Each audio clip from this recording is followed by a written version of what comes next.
Welcome to another episode of the HeatStrokes Podcast. I should have yelled too. Hosted by Brady Kannon, presented by Mandalay Bay Resort and Casino in Las Vegas. Get ready to experience golf as you've never seen and heard it before. The price is wrong. Through the lens of Brady's experienced eye as he braves the toughest courses in the West under the scorching Las Vegas heat. Your course reviews, expert PGA analysis, and top weekly golf betting strategies are teed up and ready to fire. Here's your starter, Brady Kannon.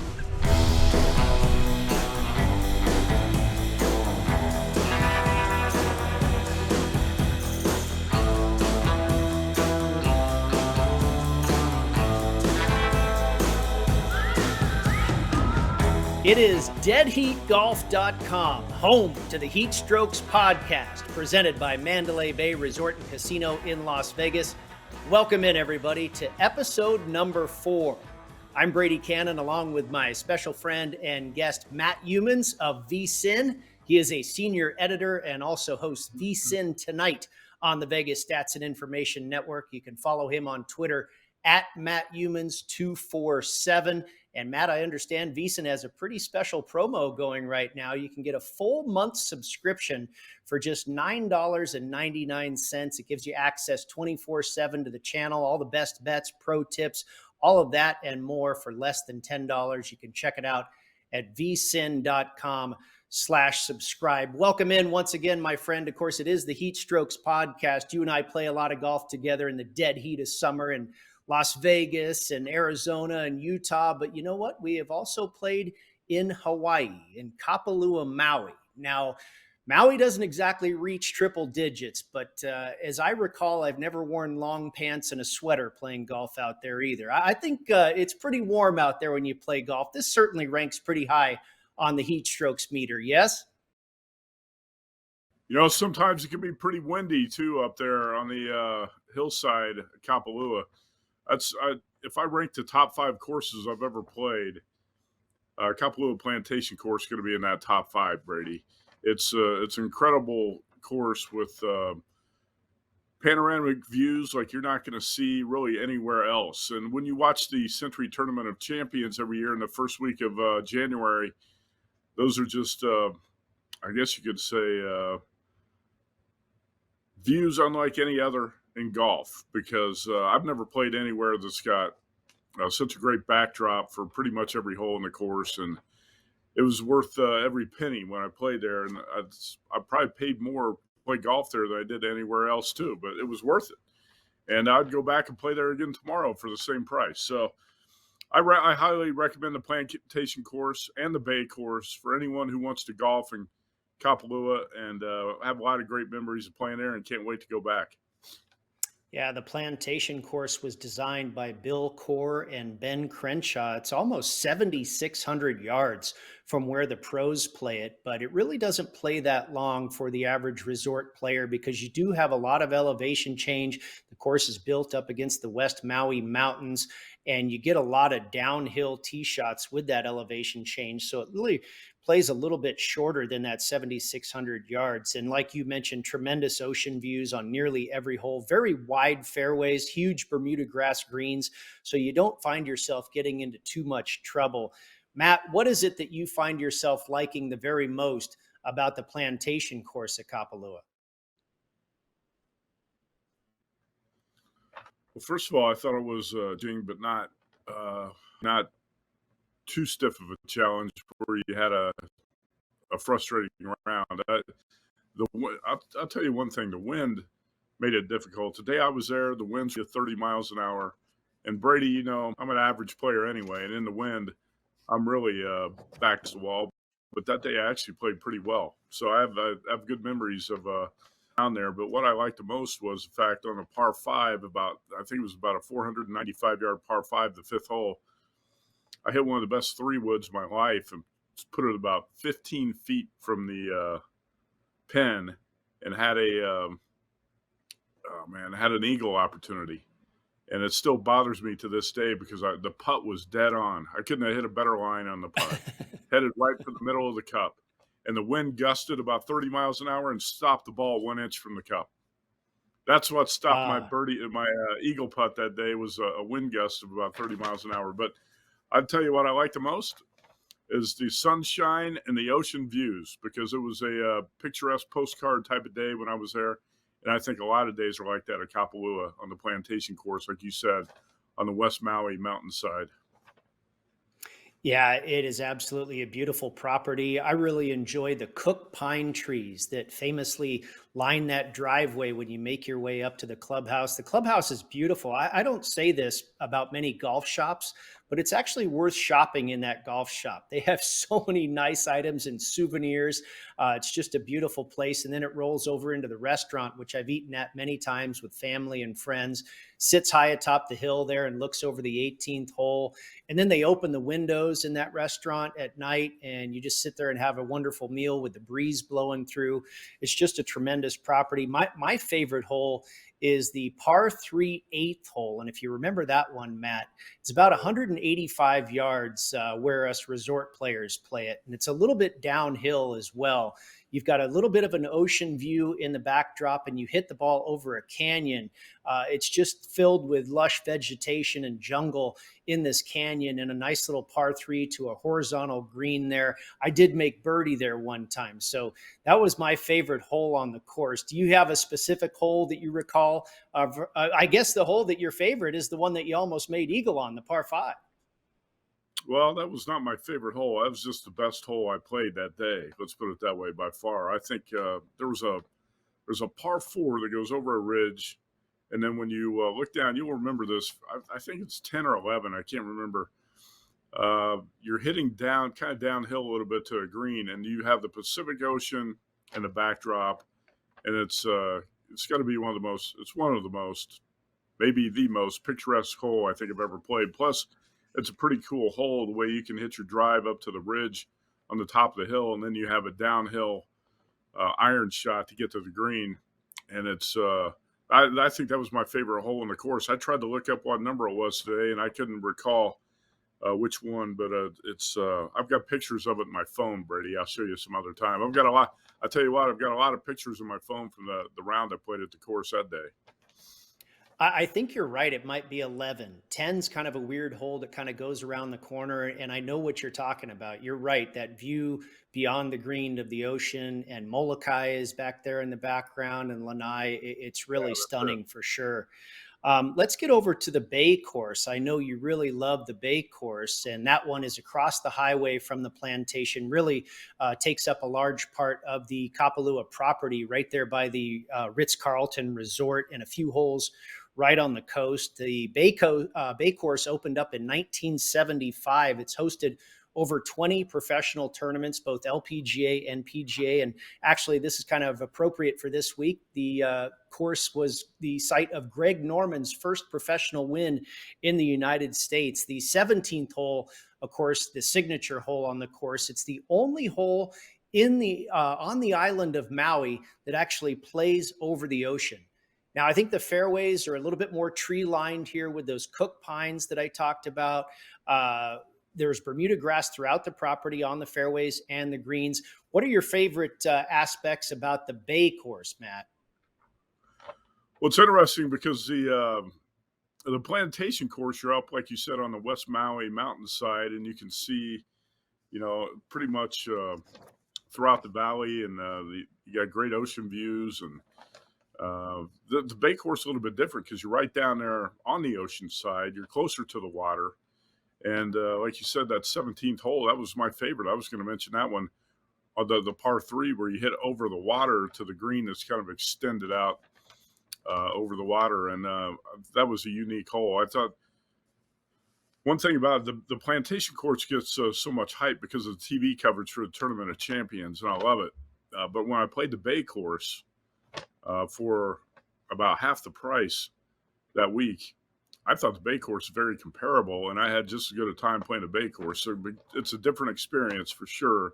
It doesn't have the prestige of the Plantation Course, but if you go there, it's a great value for the buck. Like if you're an advantage gambler looking for an edge, play the Bay course because you're going to love it. I actually there were a lot of holes out there I really enjoyed, and I thought the if I go back, I'll play them both, but I might play the Bay course first because I thought that was actually when I walked away, I said I like that one just as much as the Plantation course. It's just much different, and when you tell people you play the Bay course, they don't really relate to it as well as the Plantation because they see that one on TV in the Tournament of Champions, and everybody wants to play that one. But the Bay course is a sleeper. It's a hidden gem, Brady, and I recommend it to anyone who goes out there. Now that we're talking so much about golf in Maui, I can't wait to get my clubs out of the closet. I'm going to dust them off. I'm going to play this week, and now I can't wait to get back to Hawaii and play some golf. Yeah, the feeling is mutual, and the Bay course, a live underdog indeed. I really like the stretch of holes 3, 4, and 5, I believe it is, that kind of go along the coast there. And if you go, you get the views of the beach and all the bays that make up the Kapalua area. If you start at like Napili Bay and head west to Kapalua Bay and just walk along the coastline there, that's one of the greatest walks you'll ever take in your life. And then you stumble across those, I think it's 3, 4, and 5 number holes at the Bay course. Just an absolutely stunning stretch of earth. It always reminds me of Pebble Beach. I always say, one of the most beautiful stretches of land you will find anywhere in the world. And I think that qualifies there on that stretch at the Bay course. Matt, you kind of went over your favorite story, the par 5 at the Plantation course. I wonder if you have another story. I have one of my own that I want to tell you here that I experienced at Kapalua, but if you have another story that was one of your favorites from either the Bay course or the Plantation, let us have it.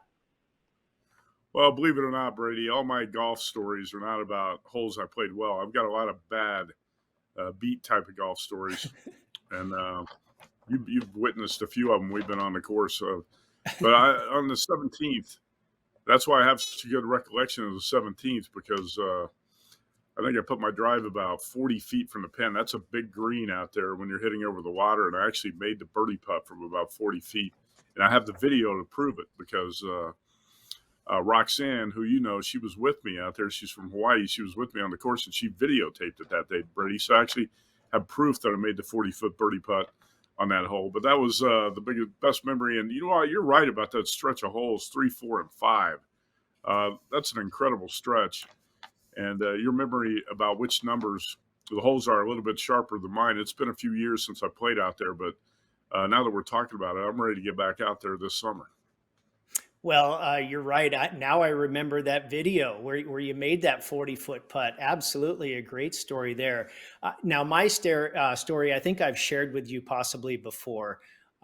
You've played with me enough times to know that I have this obnoxious, huge Titleist staff bag that, of course, says Brady the Kid Kannon right on the front pocket. Good. And I make my way towards the golf shop. I'm playing the Plantation course. I'm by myself, just a single. And I make my way towards the golf shop, and the outside services folks, they take my bag and they bring it around to where the carts are staged. And they're seeing this bag and my name on there. And they're kind of looking at me like, who is this joker?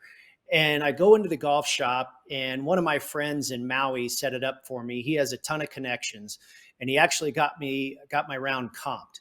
And apparently that's very rare at the Plantation course. So the guys in the golf shop are also looking at me like, who's this joker? Who has a comp round? Is he a pro? They just don't know what to make of this whole situation. So I walk back out front and I head to the first tee, and I'm out there by myself and nobody else is really around. I was teeing off fairly early in the morning. A little bit of rain is coming down, so it's a little bit uncomfortable. I step up to the tee box, and it feels like every eye in the joint is on me. The pro shop, the outside services, they're like, okay, Brady the Kid, this stupid golf bag he has, who is this guy? I managed to completely duff a tee shot. It goes all of about 2 inches off the ground, a worm burner, goes about 75 yards, barely past the forward tees. Embarrassed, I run out of there as quick as I can, jump in the golf cart, hit my second shot, which actually turned out to be pretty decent, and just got on my way and got the heck out of Dodge. It was embarrassing and hilarious all at the same time. Hey, I can relate to that. That was actually on the first tee at the Plantation course. There were a lot of people standing around watching, and I didn't really welcome the pressure of a lot of people watching on the first tee because I actually had not I don't think I'd picked up a golf club in several weeks and didn't even hit the range that day. So I just took a couple practice swings, stepped up to the tee, and I'm like, oh, God, I hope I don't duff this shot off the tee and look like a complete fool. And luckily, Brady had nailed it right down the middle, over the hill, gets a great roll down the hill, and I think I parred the first hole that day, eased a lot of the pressure. But I know what you mean. When you step up to that first tee and a lot of people are watching you, it's a little bit different, right? It's you can feel the pressure, and the last thing you want to do is make a fool of yourself. So, and I've done that before on a golf course, that's for sure. You wonder how these pros do it with thousands of people bearing down on them, watching them week in and week out. Green fees at the Plantation Course run between $450 and $500 per player. At the Bay Course, about $250 to $300 per player. You can email them MauiReservations@troon.com, and you can find them on the web at golfkapalua.com, or also on our website at deadheatgolf.com, or you can pick up the phone and give them a call, 808-669-8044 or 877-Kapalua, and tell them the fellas at the HeatStrokes Podcast sent you. This is a Troon facility as well, so if you're a member at another Troon course around the country, you may be entitled to some benefits there at Kapalua. We'll take a quick break, and when we come back, we'll get to our picks for the Mexico Open at Vedanta. We'll hear a few words from our sponsors here, Play Studios, BescentRealty.com, Las Vegas Advisor, and then also FootballContest.com. Don't forget at checkout at FootballContest.com, use the promo code HEAT to save $50. More of the HeatStrokes podcast presented by Mandalay Bay Resort and Casino right here in Las Vegas, coming up in just a moment.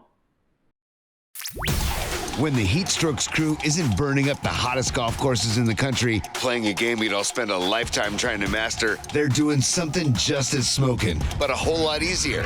They're playing My Vegas Slots. It's a top-ranked, free-to-play mobile app that lets you earn valuable, real-world rewards from some amazing partners like MGM Grand, Bellagio, and Norwegian Cruise Line. You can score rooms, great meals, show tickets, and more just for playing. Download My Vegas Slots today from your favorite app store. And if you're anything like Brady and Matt, we know you're going to love it. And that's something you can bet on. Want to gamble like the pros?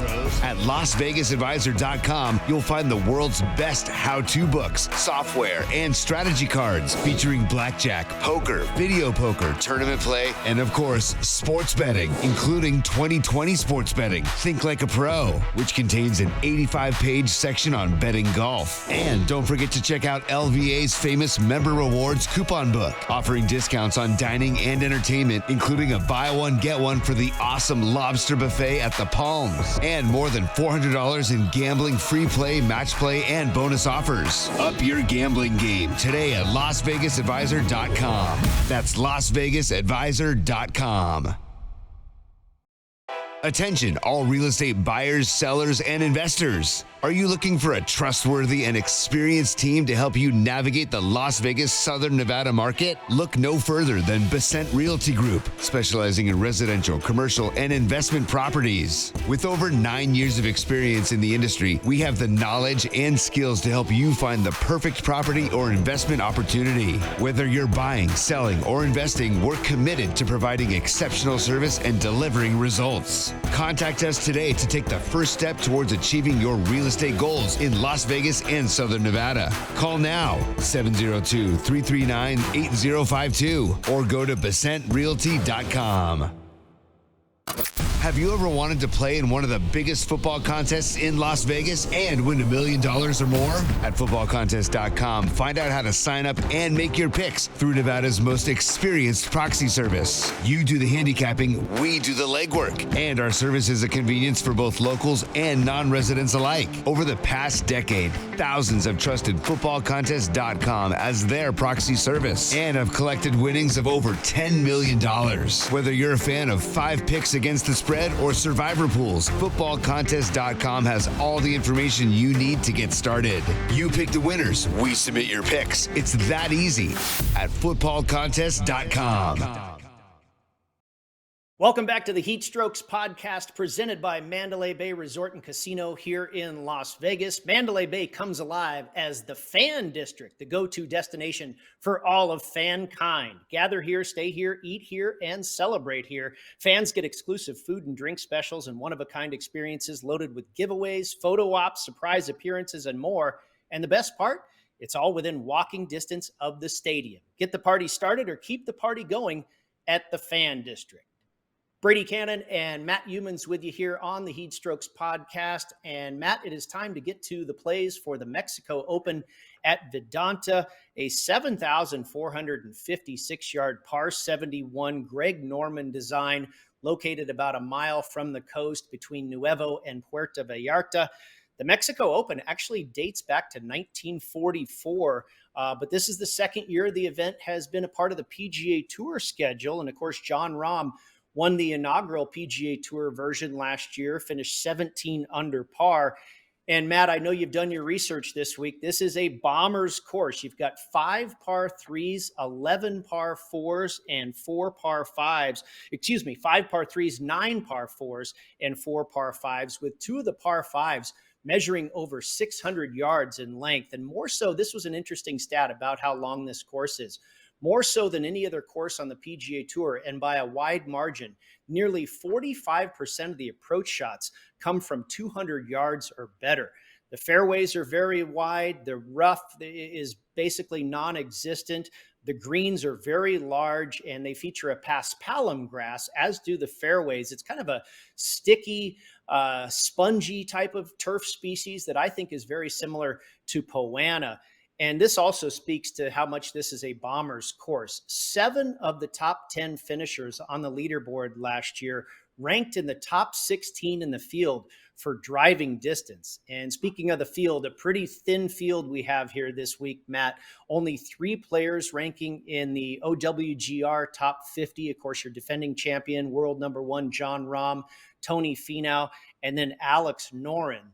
So I'm wondering how you tackled this handicap this week. We don't have a lot of course history to go off of, just seen this course and this design in 1 year ago. So how did you handicap this one, the Mexico Open at Vidanta? I like this tournament. I know it's not going to grab headlines because you've only got 3 of the top 50 players in the world, as you mentioned. But you know what that means, Brady? There's going to be some bombs on that leaderboard on Sunday, some real long shots on that leaderboard, and you're going to have a chance to hit something big, I think, on the futures. As long as Rombo doesn't run away with the tournament this week, I think it's going to be interesting on Sunday because you could have a 200-1, 300-1 type of shot up there with a shot, like I said, to win this tournament on Sunday. And it's a bomber's paradise. There's no doubt about it. You mentioned it. One of the longest places, one of the longest courses on tour, over 7,400 yards. So I'm just looking for guys here. Now, as much as I said you can hit a long shot, you got to get lucky too. You just got to, it's like trying to find a needle in a haystack because there's so many long shots who you can make a case for here. But basically when I handicap this, I look for a guy who's got a track record for putting well on paspalum greens. And you know who that is, Brady? Patrick Rogers. If you look at strokes gained on paspalum, he's got positive statistics here. He's also a guy who finished, who's trending in the right direction. In the Valero Texas Open, he finished 5th at Hilton Head, top 20. Still searching for his first win here. And it's going to be a pretty good opportunity for him to get it, being the 5th or 6th player near the top of the odds board this week.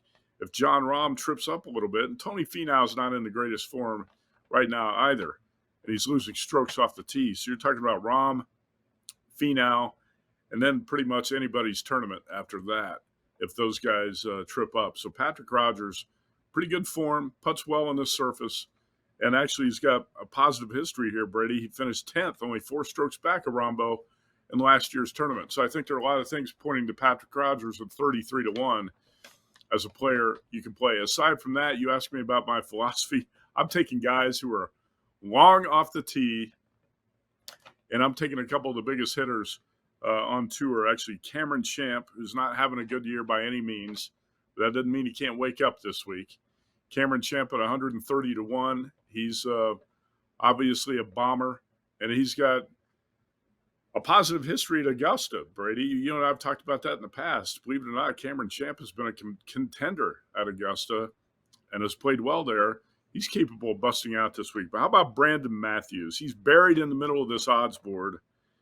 And right now, PGA Tour driving distance stats, Rory McIlroy's number 1.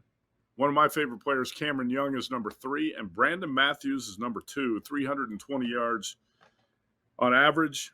Number 2 on the tour in driving distance. And we've got Brandon Matthews at 200-1. Another guy who's quietly been a contender in a few tournaments this year, playing really well. And sometimes he's outplayed Cameron Young, is Carson Young.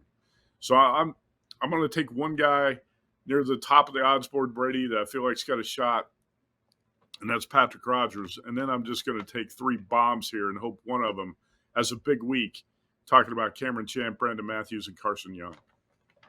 Yeah, a few bombs for the Bombers course. Looks good to me. I absolutely looked at driving distance. I looked at strokes gained off the tee, strokes gained approach. You have to look at that week in and week out. I looked at birdies or better gained, and then I looked at that whole proximity from 200 yards or better on approach. I looked at recent form, who's playing well right now. And you mentioned the Valero Texas Open, Patrick Rodgers finishing well there just a few weeks ago. That's also a Greg Norman design, TPC San Antonio. So that makes some sense there in that regard as well. As far as correlated courses, I also looked at Corrales, the home of the Corrales Punta Cana Championship, another coastal design with the Pass Palom. I also looked at Torrey Pines, a big boy golf course where you have, bombers typically prevail, and you have a similar surface in Poana, and of course the coastal breezes and what have you off the coast there in La Jolla. And then finally, I looked at the Country Club of Jackson, where they hold the Sanderson Farms tournament.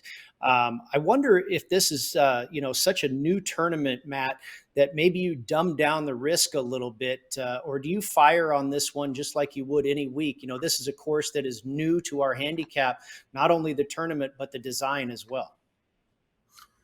Yeah, I'm betting smaller money on this tournament this week. This is kind of an entertainment type of tournament where you hope you can hit a bomb. It'd be great to brag about that on Sunday night if we hit it. But no, this is more of a Dom DeMarco's type of week for me, Brady. It's more of a beer and pizza money type of tournament, and one you can have a little bit of fun with here, trying to hit a long shot. So no, we're not going to pretend this is Augusta. This is not Masters week where I've got a ton of money spread out all over the board on futures matchups and position bets and all sorts of props. This is just a different type of tournament in terms of how you're going to bet it this week, for sure. Well, let's get to our guest picks. And our guest, kind enough to join us this week, submitting his picks, is Andy Lack. And Andy Lack is fresh off of an outright win last week in New Orleans, landing correctly on the team of Davis Riley and Nick Hardy. He is the host of the Inside Golf podcast. He's a data analyst for rickrungood.com and a contributor to Golf Digest and also Odds Checker. You can follow him on Twitter at ADPLackSports. Outright winners for Andy Lack: Wyndham Clark at 21-1, Gary Woodland at 35-1. Here you are, Patrick Rodgers 36-1, Will Gordon at 70-1, and Joseph Bramlett at 90-1. Certainly 5 bombers there all across the outright card for Andy Lack. And then full tournament head-to-head matchups: Gary Woodland at -145 over Maverick McNeely, Emiliano Grillo at even money over Nikolai Højgaard, Alex Smalley at -135 over Taylor Pendrith, Will Gordon -120 over Ben Martin, Lanto Griffin at +120 over Luke List, Andrew Novak at even money over Grayson Sigg, and Kevin Chappell at even money over your guy, Matt, Cameron Champ. Anything jump out at you there on Andy's selections? Gary Woodland jumped out. I considered him, and I did not play him. Gary Woodland has not won since the 2019 U.S. Open at Pebble Beach, Brady. I know. And it's pretty amazing because, he remains one of the better players in the world, but and he's playing pretty well this year. I wouldn't be surprised if he got it done this week. He certainly fits the mold. But yeah, you're right. We haven't seen anything much out of him, other than some top 10s and some top 20s in 4 years now. Yeah, it's a little bit surprising. I was at Pebble Beach that day when Woodland won that tournament. Of course, I had nothing on him at Pebble Beach, kind of like a Cinderella story out of nowhere when he won that day. And he hasn't won since. So he just happened to get hot that week, catch lightning in a bottle, and win a U.S. Open. And good for him. Now, his form's not very good. I thought about playing. He's obviously got the profile. He's a class player in a tournament with not a lot of class players and a lot of long shots. I thought about Woodland. I decided not to play any matchups. I thought about Wyndham Clark, actually, minus 140 over Gary Woodland as a matchup play this week, but I did not play any on the matchup side. Just, like you and I just talked about, this is not a tournament where I'm going to throw a bunch of money out there this week. Well, what about a couple of position prop bets that you have? I know you went over your outrights, but you do have a couple of guys to get home with a top 10 finish. How about if you ramble on those? Wyndham Clark, who I just talked about, actually played well last week in New Orleans, and at plus 180 to finish in the top 10. I wouldn't be surprised to see him win the tournament. That was one of Andy Lack's picks. Wyndham Clark at around 20-1. I'll take him at plus money to finish top 10. I think he's in pretty good form heading into this tournament, and actually he's a really good irons player. And I think, even though he's not the longest off the tee, I think his iron play and his play around the green is going to keep him in the hunt this week. So let's go Wyndham Clark top 10. And, Tony Finau has been a little bit erratic with the driver, and his putting stats have regressed a little bit recently. But Finau is a horse for the course, Brady. A year ago, only one stroke back of Jon Rahm on this course. And, in fact, Rahmbo, I felt like, was lucky to win this tournament a year ago. If you watched it, he was kind of leaking oil when he got to the finish line, but he held on, and Tony Finau pushed him, was one stroke back. So let's go top 10 Tony at minus 110 and Wyndham Clark in the top 10 at plus 180. All right. Very good. I like it. My outrights, I played 5 of them, and all of them fit the bomber mold as well. I also played them to finish top 20. And Matt, like you, I dumbed down the risk a little bit. I didn't get too crazy this week. We'll be back in action at full scale wagering for the Wells Fargo next week, I imagine. But I did go with Wyndham Clark, got him at 20-1. Will Gordon at 66-1. By the way, Wyndham Clark just recently finished 6th at Corrales, one of our correlated courses. And you mentioned Patrick Rogers on a pretty good run. Wyndham Clark really playing well this year as well. He's got 5 top 10 finishes, and in his last 4 starts, he's finished top 6 3 times. So he is certainly a hot golfer right now. Luke List, I played at 66-1. I talked about Torrey Pines being a correlated course. He has a win there. You and I believe, Matt, were both on Zalatoris, losing in that playoff to Luke List a couple years ago. He's also got a 10th, a 12th, and a 25th place finish at Torrey Pines. Joseph Bramlett, I match up with him with Andy Lack. I got him at 70-1. A couple of top 10s this season. Also has a 13th at Torrey Pines and at Corrales. And then Lanto Griffin at 135-1. I've seen this guy actually as low as 66-1. But Lanto Griffin is a guy I remember who I landed on at Torrey Pines one year, and he ended up finishing 7th. He's done really well at Torrey with a 7th, a 12th, and a 30th. He had some injuries the last couple of years, but has been coming back pretty well and did well at this tournament last year. Also finished 15th at the recent Valero Texas Open, which I mentioned. Patrick Rogers fared well as well. Another Greg Norman designed TPC San Antonio. And then full tournament head-to-head matchups, I took Wyndham Clark at plus 165 over Tony Finau. I just felt that was a pretty ridiculous number there. And then Benny On, I took at even money over Bo Hostler. And now, Matt, it is time. You mentioned pizza money this week. It is time for our Pizza Money Play of the Week, brought to you by Dom DeMarco's Pizzeria and Bar, located right here in Las Vegas in the Summerlin area. I'll give you mine, and I know you have one as well. Mine is going to be the 72-hole winning score under 266.5. And what that means is your winner is going to have to get to 18 under par or better. Now, last year, Jon Rahm won it at 17 under par. But in the afternoons along the coast here, there is some wind that can really kick up. And it did so last year to the tune of like 30-mile-an-hour gusts in the afternoon. And it made a big difference if you teed off in the morning or the afternoon. Now, the forecast this year looks pretty mild, just 10 to 15-mile-an-hour winds throughout the day. Now, that could change because we are at a coastal location here. That can change in a minute. But I'm betting that wind is going to be a lot more calm this year, Matt. And I think we'll get to 18 under par or better.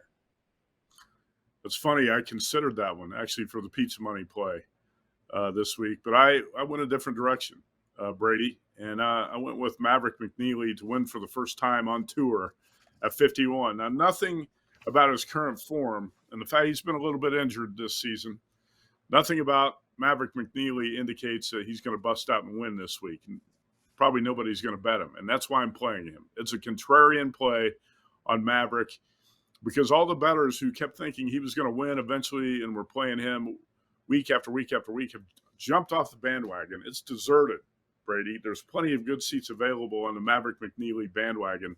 So I'm going to jump on it this week just because the odds have floated back up to a range of 50 to 1 where I feel like he's playable in a weak field, right? A watered down field. And who knows? Nobody had Florida Atlantic and San Diego State in the Final Four either.